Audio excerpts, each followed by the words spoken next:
بسم اللہ الرحمن الرحیم۔ السلام علیکم ناظرین گرامی، نبی کریم صلی اللہ علیہ وآلہ وسلم بنی نوع انسان کے لیے اللہ کے آخری نبی ہیں، اور آپ پر نازل ہونے والی کتاب قرآن مجید فرقان حمید اللہ تعالیٰ کی آخری کتاب ہے۔ لہٰذا رسول کریم صلی اللہ علیہ وآلہ وسلم کی پاکیزہ زندگی امت مسلمہ کے لیے تا قیامت واجب الاتباع، رشد و ہدایت کا ابدی سرچشمہ ہے اور ذریعہ نجات ہے، اور خاص کر یہ الفاظ کہ یقیناً رسول کی زندگی تمہارے لیے بہترین نمونہ ہے۔ لہٰذا رحمت للعالمین صلی اللہ علیہ وآلہ وسلم کی سیرت کا مطالعہ ہر مسلمان کی زندگی کا لازمی حصہ ہے۔ اس ویڈیو سیریز میں ہم آپ کے ساتھ رسول کریم صلی اللہ علیہ وآلہ وسلم کی زندگی کے تمام پہلو اور واقعات ترتیب وار شیئر کریں گے۔ ناظرین، سیرت نبوی کو مکمل طور پر بیان کرنا اس وقت تک ممکن نہیں جب تک اسلام سے پہلے اور بعد کے حالات کا تقابل نہ کیا جائے۔ اس لیے ہم سیرت النبی صلی اللہ علیہ وآلہ وسلم سے پہلے عرب کی کیفیت بیان کریں گے۔ ناظرین، عرب کے لغوی معنی صحرا اور بیاب و گیاز زمین کے ہیں۔ عہد قدیم سے یہ لفظ جزیرہ نما عرب اور اس میں بسنے والی قوموں پر بولا گیا ہے۔ عرب کے مغرب میں بحیرہ احمر اور جزیرہ نمائے سینا ہے۔ مشرق میں خلیج عرب اور جنوبی عراق کا ایک بڑا حصہ ہے۔ جنوب میں بحر عرب ہے جو در حقیقت بحر ہند کا پھیلاؤ ہے۔ شمال میں ملک شام اور کسی قدر عراق ہے۔ ان میں سے بعض سرحدوں کے بارے میں اختلافات بھی ہیں، لیکن اس کا کل رقبہ 10 لاکھ سے 13 لاکھ مربع میل تک بیان کیا جاتا ہے۔ نسلی اعتبار سے مورخین نے عرب اقوام کی 3 قسمیں قرار دی ہیں۔ نمبر 1، عرب واحدہ، یعنی وہ قدیم عرب قبائل اور قومیں جو بالکل ناپید ہو گئیں اور ان کے متعلق ضروری معلومات بھی دستیاب نہیں، مثلا سمود، جدیس اور عمالقہ وغیرہ۔ نمبر 2، عرب عاربہ، یعنی وہ عرب قبائل جو یارب بن یشجب بن قحطان کی نسل سے ہیں، انہیں قحطانی عرب بھی کہا جاتا ہے۔ نمبر 3، عرب مستعربہ، یعنی وہ قبائل جو سیدنا اسماعیل علیہ السلام کی نسل سے ہیں، انہیں عدنانی عرب بھی کہا جاتا ہے۔ مستعربہ عربوں کے جد اعلیٰ سیدنا ابراہیم علیہ السلام عراق کے ایک شہر کے باشندے تھے۔ یہ شہر دریائے فرات کے مغربی ساحل پر کوفہ کے قریب واقع تھا۔ سیدنا ابراہیم علیہ السلام یہاں سے ہجرت کر کے شہر ہاران کی طرف تشریف لے گئے اور وہاں سے پھر فلسطین جا کر اس کو اپنی دعوتی سرگرمیوں کا مرکز بنا لیا، اور دعوت کے لیے یہیں سے اندرون و بیرون ملک آتے جاتے رہتے تھے۔ اللہ تعالیٰ نے سیدہ ہاجرہ کے بطن سے ابراہیم علیہ السلام کو ایک فرزند اسماعیل عطا فرمایا۔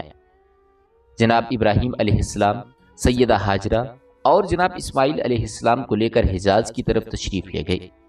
وہاں انہیں ایک بیاب و گیا وادی میں اتار دیا اور اس جگہ آج بیت اللہ موجود ہے۔ یہ جگہ ٹیلوں سے ابری ہوئی زمین تھی۔ سیلاب آتا تو اس جگہ کو کتر کر دائیں بائیں سے نکل جاتا تھا۔ سیدنا ابراہیم علیہ السلام نے ایک توشادان میں کھجوریں اور ایک مشکیزے میں پانی رکھ دیا۔ اس کے بعد واپس فلسطین چلے گئے۔ ادھر چند ہی دن میں کھجوریں اور پانی ختم ہو گیا۔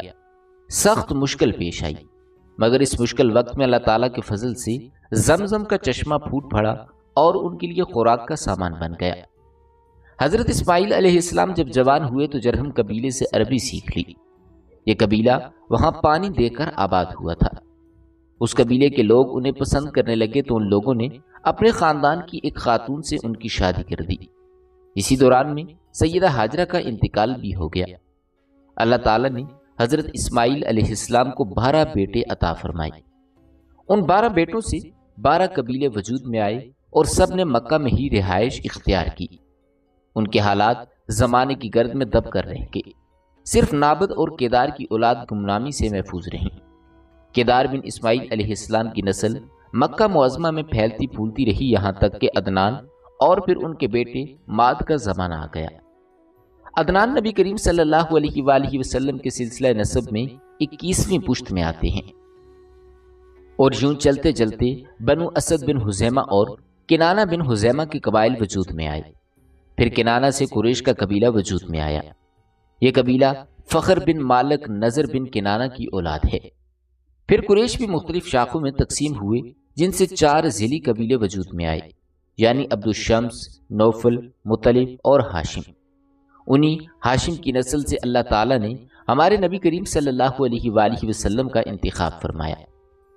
حضرت ابن عباس رضی اللہ تعالیٰ عنہ کا بیان ہے کہ رسول کریم صلی اللہ علیہ وآلہ وسلم نے ارشاد فرمایا کہ اللہ تعالیٰ نے مخلوق پیدا فرمائی تو مجھے سب سے اچھے گروہ کے اندر رکھا، پھر قبائل چنے تو مجھے سب سے اچھے قبیلے کے اندر پیدا کیا، پھر گھرانوں کو چنا تو مجھے سب سے اچھے گھرانے میں بنایا، لہٰذا میں اپنی ذات کے اعتبار سے بھی سب سے اچھا ہوں اور اپنے گھرانے کے اعتبار سے بھی سب سے بہتر ہوں۔ ناظرین، جس وقت جزیرۃ العرب پر اسلام کا سورج طلوع ہوا تو وہاں دو قسم کے حکمران تھے، ایک تاج پوش بادشاہ جو حقیقت میں مکمل طور پر آزاد اور خود مختار نہیں تھے، اور دوسرے قبائلی سردار جنہیں اختیارات کے لحاظ سے وہی حیثیت حاصل تھی جو تاج پوش بادشاہوں کی تھی، لیکن ان کی اکثریت کو ایک مزید امتیاز یہ حاصل تھا کہ وہ مکمل طور پر آزاد اور خود مختار تھے۔ مکہ کی سربراہی ایک مدت تک بنو جرہم کے ہاتھ میں رہی، ان کی حکمرانی قریباً 2000 برس تک رہی۔ اس کے بعد بنو خزاع نے مکہ پر قبضہ کر لیا۔ مکہ معظمہ پر بنو خزاع کا اقتدار کوئی 300 برس تک قائم رہا۔ یہی وہ زمانہ تھا جب عدنانی قبائل مکہ اور حجاز سے نکل کر نجد، عراق کے اطراف اور بحرین وغیرہ میں پھیلی، اور مکہ کے اطراف میں قریش کی صرف چند شاخیں باقی رہیں۔ جب قصی بن کلاب کا دور آیا تو قصی نے مکہ کا بندوبست اس طرح کیا کہ قریش کو مکہ کے اطراف سے بلا کر پورا شہر ان پر تقسیم کر دیا اور ہر خاندان کا ٹھکانہ مقرر کر دیا۔ قصی کا ایک کارنامہ یہ بھی ہے کہ اس نے حرم کعبہ کے شمال میں دار الندوہ تعمیر کیا، اس کا دروازہ مسجد کی طرف تھا۔ دار الندوہ دراصل قریش کی پارلیمنٹ تھی جہاں تمام بڑے بڑے اور اہم معاملات کے فیصلے ہوتے تھے۔ قریش پر دار الندوہ کے بڑے احسانات ہیں کیونکہ یہ ان کے اتحاد کا ضامن تھا اور یہیں ان کے الجھے ہوئے مسائل احسن طریقے سے طے ہوتے تھے۔ عرب کے باشندے اسماعیل علیہ السلام کی دعوت و تبلیغ کے نتیجے میں دین ابراہیم کے پیروکار تھے، اس لیے صرف اللہ تعالیٰ کی عبادت کرتے تھے اور توحید پر کاربند تھے، لیکن وقت گزرنے کے ساتھ ساتھ انہوں نے اللہ تعالیٰ کے احکامات کو بھلا دیا، پھر بھی ان کے اندر توحید اور دین ابراہیمی کے کچھ آثار باقی رہے، کچھ شاعر پر وہ عمل پیرا رہے، یہاں تک کہ بنو خزاع کا سردار عمر بن لہی منظر عام پر آیا۔ عمر بن لہی کے نشو و نما نیکی، صدقہ و خیرات اور دینی باتوں سے گہری دلچسپی پر ہوئی تھی، اس لیے لوگوں نے اس سے محبت کی نظر سے دیکھا اور اسے بڑا اللہ کا ولی سمجھ کر اس کی پیروی کی۔ پھر اس شخص نے ملک شام کا سفر کیا، اس نے دیکھا وہاں بتوں کی پوجا ہو رہی ہے، اس نے سمجھا کہ شاید یہ طریقہ اچھا ہے اور برحق ہے، کیونکہ ملک شام پیغمبروں کی سرزمین تھی، آسمانی کتابیں وہاں نازل ہوئی تھیں۔ چنانچہ واپسی پر وہ مکہ سے اپنے ساتھ ایک بت بھی لے آیا اور اسے خانہ کعبہ کے اندر نصب کر دیا اور اہل مکہ کو اللہ کے ساتھ شرک کی دعوت دی۔ مکہ نے اس کی بات پر لبیک کہا اور اس کے بعد بہت جلد حجاز کے باشندے بھی اس بت پرستی میں شامل ہو گئے، وہ بھی ان کے نقش قدم پر چل پڑے اور اس طرح عرب میں بت پرستی کا آغاز ہوا۔ اس کے بعد حجاز کے ہر خطے میں شرک کی کثرت اور بتوں کی بھرمار ہو گئی۔ عرب اپنے بتوں کی عبادت کچھ اس عقیدے سے کرتے تھے کہ یہ بت انہیں اللہ کے قریب کر دیں گے اور اللہ کے حضور ان کی سفارش کریں گے۔ اس کے علاوہ قریش کی ایک بدعت یہ تھی کہ وہ کہتے تھے کہ ہم سیدنا ابراہیم علیہ السلام کی اولاد ہیں، حرم کے پاسبان ہیں، بیت اللہ کے والی ہیں اور مکہ کے باشندے ہیں، کوئی شخص ہمارا ہم مرتبہ نہیں ہو سکتا اور نہ کسی کے حقوق ہمارے حقوق کے مساوی ہیں، اس لیے یہ لوگ اپنا نام ہنس یعنی بہادر رکھتے تھے، لہٰذا ہمارے شایان شان نہیں کہ ہم حدود حرم سے باہر جائیں۔ چنانچہ حج کے دوران میں یہ لوگ عرفات میں نہیں جاتے تھے۔ انہوں نے بیرون حرم کے باشندوں کو یہ حکم دے رکھا تھا کہ وہ حرم میں آنے کے بعد پہلا طواف ہنس سے حاصل کیے ہوئے کپڑوں میں ہی کریں گے۔ چنانچہ ان کا کپڑا اگر دستیاب نہ ہوتا تو مرد ننگے طواف کرتے اور عورتیں اپنے سارے کپڑے اتار کر صرف ایک ساتھ کھلا کپڑا پہن لیتی اور اسی میں طواف کرتی تھیں۔ یہی دین یعنی شرک و بت پرستی اور توہمات و خرافات پر مبنی عقیدے والا دین عام اہل عرب کا دین تھا۔ اس کے علاوہ عرب کے مختلف اطراف میں یہودیت، مسیحیت، مجوسیت اور صابیت نے بھی قدم جما لیے تھے۔ جزیرۃ العرب کی آبادی مختلف طبقات میں بٹی ہوئی تھی، ہر طبقے کے حالات ایک دوسرے سے زیادہ مختلف تھے۔ چنانچہ معزز طبقے میں مرد اور عورت کا تعلق خاصا ترقی یافتہ تھا، عورت کو بڑی خود مختاری حاصل تھی، اس کی بات مانی جاتی تھی، اس کا اس قدر احترام اور حفاظت کیا جاتا تھا کہ اس کی خاطر تلواریں سونپ لی جاتی تھیں، خون ریزیاں ہو جاتی تھیں۔ آدمی جب بھی اپنی شجاعت اور بہادری پر بات کرنا چاہتا، اپنی تعریف کرنا چاہتا تو عموماً عورت ہی کو مخاطب کرتا۔ زمانہ جاہلیت میں کسی حد کے بغیر متعدد بیویاں رکھنا ایک عام سی بات تھی۔ لوگ دو سگی بہنوں کو بیک وقت اپنے نکاح میں رکھ لیتے تھے۔ باپ کی بیوی کو طلاق دینے کے بعد یا اس کے فوت ہونے پر بیٹا اپنی سوتیلی ماں سے نکاح کر لیتا تھا۔ طلاق کا اختیار مرد کو حاصل تھا اور اس کی کوئی حد مقرر نہ تھی۔ زناکاری تمام طبقات میں عروج پر تھی۔ کوئی طبقہ یا انسانوں کی کوئی قسم اس سے مستثنا نہ تھی۔ جاہلیت میں باپ بیٹے کا تعلق بھی مختلف نوعیت کا تھا۔ کچھ تو ایسے تھے جو کہتے تھے کہ یعنی ہماری اولاد ہمارے کلیجے ہیں جو روئے زمین پر چلتے پھرتے ہیں، جبکہ دوسری طرف کچھ لوگ ایسے بھی تھے جو لڑکیوں کو رسوائی اور خرچ کے خوف سے زندہ دفن کر دیتے تھے اور بچوں کو فقر و فاقہ کے ڈر سے مار ڈالتے تھے۔ ناظرین، ان اندھیروں میں ڈوبے لوگوں کی رہنمائی کے لیے اللہ تعالیٰ نے رسول کریم صلی اللہ علیہ وآلہ وسلم کی پیدائش کا فیصلہ فرمایا۔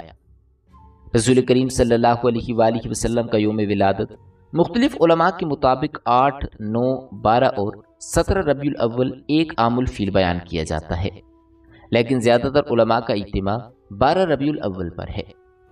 عیسوی سال کے مطابق یہ تاریخ 20 یا 22 اپریل 571 عیسوی بنتی ہے، جس وقت حضور صلی اللہ علیہ وآلہ وسلم اس دنیا میں تشریف لائے۔ اس وقت قمری مہینے یعنی محرم، صفر، ربیع الاول وغیرہ تو تھے، لیکن سالوں کی اسلامی تکمیل کا نظام نہیں تھا۔ چونکہ اسلامی تکمیل کا نظام نہیں تھا، لہٰذا کسی بھی بچے کی پیدائش کو بیان کرنے کے لیے کہا جاتا تھا کہ فلاں واقعے کے اتنے عرصے بعد فلاں بچہ پیدا ہوا۔ عام الفیل کا مطلب ہے ہاتھیوں والا سال۔ یہ وہ سال ہے جب یمن کے بادشاہ ابرہہ نے ہاتھیوں کے لشکر کے ساتھ خانہ کعبہ پر حملہ کیا اور اللہ تعالیٰ کے بھیجے ہوئے ابابیلوں کے لشکر کے ہاتھوں ابرہہ اور اس کے لشکر کی تباہی و بربادی ہوئی۔ علماء کے مطابق اس واقعے کے 45 دن بعد حضور اکرم صلی اللہ علیہ وآلہ وسلم کی ولادت ہوئی۔ حضور صلی اللہ علیہ وآلہ وسلم کے والد کا نام حضرت عبداللہ اور آپ کی والدہ کا نام حضرت آمنہ بنت وہب تھا۔ حضور اکرم صلی اللہ علیہ وآلہ وسلم کی ولادت سے پہلے ہی آپ صلی اللہ علیہ وآلہ وسلم کے والد جناب حضرت عبداللہ کا انتقال ہو گیا تھا، اور آپ ابھی 6 سال کے تھے کہ آپ کی والدہ حضرت آمنہ بھی اس دنیا سے رخصت ہو گئیں۔ اس کے بعد 8 سال کی عمر تک آپ کی پرورش آپ کے دادا جناب حضرت عبد المطلب نے کی۔ 8 سال کی عمر میں آپ کے سر سے دادا کا سایہ بھی چھن گیا اور پھر 8 سال کی عمر سے لے کر جوانی تک آپ اپنے چچا حضرت ابو طالب کے زیر کفالت رہے۔ جس رات آپ دنیا میں تشریف لائے تو اللہ تعالیٰ نے بہت سے معجزات دنیا کو دکھائے۔ فارس کا آتش کدا جس میں 1000 سال سے آگ روشن تھی اور فارسی اس آگ کی پوجا کرتے تھے، وہ اچانک بجھ گئی۔ کسرا کا محل 2 حصوں میں تقسیم ہو گیا اور 14 کنگرے ٹوٹ کر زمین پر گر پڑے۔ ان کا ایک دریا جو صدیوں سے خشک پڑا تھا اس میں پانی جاری ہو گیا، اور دریا سماوا جس میں ہمیشہ سے پانی جاری تھا ایک مرتبہ اس میں پانی خشک ہو گیا۔ جتنے بھی دنیا میں بت کدے تھے ان میں موجود بت منہ کے بل زمین پر گر پڑے، اور دنیا میں جتنے بھی بادشاہوں کے تخت تھے وہ پائے ٹوٹنے کی وجہ سے زمین پر آ کر گر گئے۔ جتنے بھی ساحر، جادوگر، کہن اور منہجم تھے ان کا علم جواب دے گیا تھا۔ زبان سے غیب کی بات بتانے والے ایک رات کے لیے گونگے ہو گئے تھے، خاص طور پر وہ کہن جن کے ہمزاد آسمانوں سے ان کے لیے خبریں لاتے تھے۔ ان کی اور ان کے ہمزاد کی ملاقات کا سلسلہ ختم ہو گیا تھا۔ مکے کی سرزمین سے ایک ایسا نور ظاہر ہوا جس کی روشنی اتنی دور تک تھی کہ مکے کے لوگوں نے مکہ میں بیٹھ کر شام کے محلات کا اپنی آنکھوں سے جائزہ لیا، اور ساری رات ستارے اس کثرت سے ٹوٹ کر گرے کہ لوگ پریشان ہو کر ایک دوسرے سے کہہ رہے تھے کہ آج کی رات کیا واقعہ پیش آیا ہے۔ عمر بن امیہ جو ایک مشہور کاہن تھا، اس سے لوگوں نے پوچھا کہ یہ ستارے مسلسل کیوں ٹوٹ رہے ہیں۔ اس نے کہا کہ وہ مشہور ستارے جن کی مدد سے لوگ راستہ معلوم کرتے ہیں، گرمی اور سردی کے حالات کا پتہ لگاتے ہیں، جا کر دیکھو۔ اگر وہ ستارے ٹوٹے ہیں تو سمجھ لینا کہ یہ رات اس کائنات کی آخری رات ہے، کیونکہ یہ قیامت کی نشانی ہے۔ اور اگر وہ ستارے اپنی جگہ پر باقی ہیں اور دوسرے ستارے ٹوٹ رہے ہیں تو سمجھ لینا کہ آج دنیا میں کوئی بہت عجیب و غریب واقعہ پیش آیا ہے۔ جب لوگوں نے دیکھا کہ وہ مشہور ستارے اپنی جگہ پر قائم ہیں تو انہیں یقین ہو گیا کہ آج کی رات کوئی قیامت نہیں ہوگی بلکہ ایک عظیم واقعہ پیش آنے والا ہے۔ تاریخ یہ بھی بتاتی ہے کہ آسمان سے ملائکہ کی ٹولیاں تسبیح و تقدیس کے گیت گاتی ہوئی زمین کی جانب آ رہی تھیں۔ ان غیر معمولی واقعات کو دیکھ کر جہاں انسان حیران تھے، وہاں شیطان بھی پریشانی اور حیرت میں مبتلا تھا۔ اس نے اپنے چیلوں کو جمع کیا اور ان کو کہا کہ پتہ کرو ماجرا کیا ہے۔ شیطان کے چیلوں نے ساری دنیا گھومی اور صبح کے وقت ناکام واپس لوٹے اور شیطان کو بتایا کہ انہیں کچھ پتہ نہیں چل سکا۔ اس کے بعد شیطان نے خود نکلنے کا فیصلہ کیا اور سوچا کہ آسمان پر جا کر دیکھتا ہوں کہ فرشتوں میں کیا بات چل رہی ہے۔ اس وقت شیطان کو چوتھے آسمان تک رسائی حاصل تھی، لیکن آج چوتھا آسمان تو کیا پہلے آسمان پر بھی فرشتوں نے اسے روک لیا اور آتشین ہتھیاروں سے اسے بھگا دیا۔ اس کے بعد شیطان زمین کی سیر کے لیے نکلا اور حرم کی سرزمین میں داخل ہونے کی کوشش کی، لیکن وہاں بھی فرشتوں نے اسے روک لیا۔ اس کے بعد وہ مکہ کی پچھلی جانب جبل نور پر پہنچا، جہاں غار حرا ہے اور جہاں حضور اکرم صلی اللہ علیہ وآلہ وسلم پر پہلی وحی نازل ہوئی تھی۔ وہاں اس نے اپنے آپ کو ایک چھوٹی سی چڑیا کے روپ میں تبدیل کیا اور پھر حرم کے اندر داخل ہونے کی کوشش کی۔ اس مرتبہ حضرت جبرائیل علیہ السلام نے اسے پہچان لیا اور وہاں سے بھگا دیا۔ شیطان نے حضرت جبرائیل علیہ السلام سے پوچھا کہ جبرائیل، آج کون سا ایسا واقعہ پیش آیا ہے کہ مجھے آسمانوں پر جانے سے بھی روک دیا گیا ہے اور اب ایک چڑیا کے روپ میں بھی حرم میں داخل نہیں ہونے دیا گیا؟ حضرت جبرائیل علیہ السلام نے فرمایا کہ آج انتہائی مقدس رات ہے۔ آج سرکار انبیاء حضور صلی اللہ علیہ وآلہ وسلم کی ولادت کی رات ہے۔ ان کی ولادت ہونے والی ہے، اس لیے تجھے اس مقام پر داخلے سے روک دیا گیا ہے۔ شیطان نے حضرت جبرائیل علیہ السلام سے پوچھا کہ جبرائیل، یہ تو بتا دو کہ اس پیدا ہونے والے بچے پر میرا کوئی بس چلے گا یا نہیں، میں انہیں بہکا سکوں گا یا نہیں؟ حضرت جبرائیل علیہ السلام نے کہا کہ اس نور پر تمہارا کوئی بس نہیں چلے گا۔ پھر شیطان نے پوچھا کہ جبرائیل، کیا ان کا کلمہ پڑھنے والے میرے بہکاوے میں آ جائیں گے کہ نہیں؟ حضرت جبرائیل علیہ السلام نے کہا کہ اے شیطان، رسول تو رسول، ان کے کلمہ پڑھنے والے بھی تمہارے بس میں نہیں ہوں گے جب تک ان کے دل میں اس دنیا کی محبت پیدا نہ ہو جائے۔ جب دنیا کی محبت پیدا ہو گئی تو شیطان اس کو اپنا غلام بنا لے گا۔ حضور اکرم صلی اللہ علیہ وآلہ وسلم کی والدہ جناب حضرت آمنہ ہیں۔ دوران حمل وہ کہتی ہیں کہ مجھے کوئی تکلیف یا درد محسوس نہیں ہوئی اور نہ کبھی کوئی ایسا احساس ہوا جو پہلے بچے کی ولادت کے وقت عرب کی عام عورتیں بیان کرتی تھیں۔ آپ فرماتی ہیں کہ میں اور فاطمہ بنت اسد کمرے میں بیٹھی تھیں کہ اچانک کمرے کی روشنی میں اضافہ ہونے لگا اور ایسا لگا کہ یہ کمرہ آنکھوں سے پوشیدہ ہوتا جا رہا ہے۔ جناب فاطمہ بنت اسد یہ منظر دیکھ کر گھبرا گئیں، اپنی جگہ سے اٹھیں اور گھر کے مردوں کو جا کر بتانے لگیں۔ آپ نے حضرت ابو طالب کو آواز دی اور جو دیکھا تھا وہ بیان کیا۔ حضرت ابو طالب نے فاطمہ سے کہا کہ گھبراؤ نہیں، یہ سارا منظر اس نور کی وجہ سے ہے جو اس دنیا میں تشریف لانے والا ہے۔ حضرت آمنہ کہتی ہیں کہ ادھر حضرت فاطمہ بنت اسد باہر نکلی، ادھر ایک سفید پرندہ نظر آنے لگا۔ عجیب بات یہ ہے کہ مکان کی چھت بھی غائب ہو گئی اور ہر طرف قدر نور ہے کہ جس نے میرے ارد گرد کی تمام چیزوں کو پوشیدہ کر دیا ہے، اور اب میں گویا ساتویں آسمان تک کا مشاہدہ کر رہی ہوں۔ جناب آمنہ کہتی ہیں کہ اس وقت ایک سفید پرندہ آیا، اس نے اپنے جسم کو میری پیشانی سے مس کیا۔ جیسے ہی اس نے اپنا جسم میری پیشانی کے ساتھ مس کیا، میرے گرد جتنا نور تھا وہ سمٹ کر میری پیشانی میں جمع ہو گیا۔ جناب آمنہ نے آسمانوں کا نظارہ کر لیا، اس کے بعد ان کو اپنا کمرہ دوبارہ نظر آنے لگا۔ جناب فاطمہ بنت اسد بھی اس وقت دوبارہ تشریف لا چکی تھیں۔ جناب آمنہ کہتی ہیں کہ اس وقت 4 عورتیں میرے پاس آئیں جن کے ہاتھ میں شیشے کے گلاس اور سرائیاں تھیں۔ انہوں نے مجھے سلام کیا اور کہا کہ ہم جنت کی حوریں ہیں اور حکم پروردگار سے آپ کے پاس تشریف لائی ہیں، یہ جنت کا شربت ہے، اسے نوش فرما لیں۔ حضرت آمنہ نے جب وہ شربت پیا تو وہ دنیا سے غافل ہو گئیں، اور جیسے ہی ہوش میں آئیں تو کیا دیکھتی ہیں کہ ان کا بچہ ان کے پاس اس انداز میں سجدے کی حالت میں ہے کہ اس کا بایاں ہاتھ زمین پر ہے اور دایاں ہاتھ آسمان کی طرف بلند ہے، اس کی پیشانی خانہ خدا کی جانب ہے، اور جیسے ہی وہ سجدہ سے اٹھا تو اس کی پیشانی سے ایسا نور ظاہر ہوا کہ میں نے اور میری بہن فاطمہ نے اسی نور کی روشنی میں ایک طرف یمن کے سرخ محل دیکھے تو دوسری طرف بصرہ اور شام کے علاقے کو دیکھا اور تیسری جانب ایران کے محلات ہماری آنکھوں کے سامنے آ گئے۔ حضرت آمنہ فرماتی ہیں کہ میرے ہاں بچے کی ولادت ہوئی اور مجھے پتہ بھی نہ چلا کہ یہ بچہ کس وقت دنیا میں ظاہر ہوا۔ اس کے بعد مسلسل میرے کانوں میں لوگوں کے سلام کی آوازیں آنے لگیں۔